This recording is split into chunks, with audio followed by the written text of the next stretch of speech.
This is Steve Ridgel, and I've talked over the last couple of videos about what's happening in our culture. Polyamory, the idea that you can have multiple partners in a relationship and be just like a marriage. And as a Christian, of course, we'd hold a biblical view of marriage, which is a man and a woman for life. And so we talked a little bit to make sure everybody understands that the people that embrace that people aren't the enemy. Satan's the enemy to we Christians, because Satan represents all and stands for all that's against what God says. We believe God's plan is best. Now, a lot of people don't agree with that, but there's still people that God loved, God made, Jesus died for, so we need to remember that. And we talked a little bit in the last video about how Christians are good citizens. Countries want us there. Even when they persecute us and even when they say bad things about us, they want us there because we are good people who love family and who treat everybody the same and who serve people. But one other thing I ought to mention as we talk about this. Someone always says, well, who are your Christians? You're judgmental. I know Christians who. And then you point out all the sins of any Christian you've ever known. And you know what? You're right. We Christians have sin. There's lots of us who say, here's God's plan, and that didn't follow it always. And you know what? That's why we're Christians. Because we believe Jesus died because we're not going to do the right thing on our own. And we're going to do things against God's will. And we're not going to do things that are God's will. And for those sins, Jesus came and died for us. That's what we believe.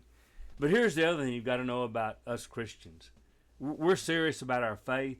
So when we find ourselves not living to the standards that we teach and uphold, we hold ourselves accountable. We try to do better. Yes, we believe we're forgiven and that it is just as if we had never done those things or not done those things. But we also believe that God intends us to live forgiven. And so we work hard to change things in our lives that aren't right. I do not know a Christian that has not had to look at some part of their life and say, this is not what God wants. And they've had to change that. They've had to stop doing things or start doing things. So when we say to you, we believe this is God's plan, and you say, but that's not who I am, God, I can fall in love with multiple partners, or I can have this, or I can be that, or I don't have to do this. Hey, we get it. Because we have some of those inclinations too. The difference is we believe that God's way is best. And if God says don't do this, we're going to try not to do it. And if we do it, we're going to try to stop it. And if God says don't do it, we're not going to do it. And if we are doing it, we're going to stop it. I can't say that enough.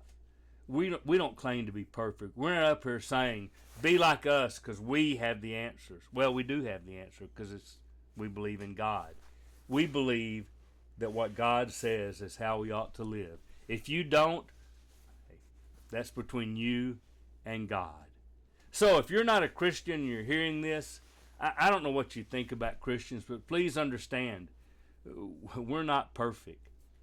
But we are good people and trying to get better. And we do not want you to ever think because we don't agree with how you live your life because it's opposed to what God says. Don't think that means we don't love you, because we do, just like we love ourselves. So this is Steve Ridgel saying, I want to be a good citizen, but most of all, I want to be a good citizen in the kingdom of heaven.